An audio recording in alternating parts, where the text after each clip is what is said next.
Let's take a look at the rule called put me on multiple roles. So I have me here and I'm assigned to both building and construction and cleaning. Let's take a look at what that looks like. So building and construction and cleaning, and I'm alternating between those.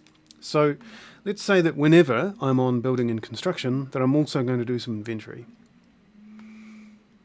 So we go down add rule and put me on multiple roles. So if I'm on building and construction, then also put me on inventory. That's it there, and it shows here.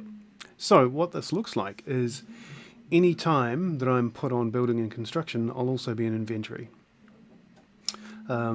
Now in this case, because inventory I think had a maximum of one person, we don't see Janice there where we did before. But you'll notice that it only happens for that role. So when I'm on cleaning, it doesn't put me on that. And that's how that role works.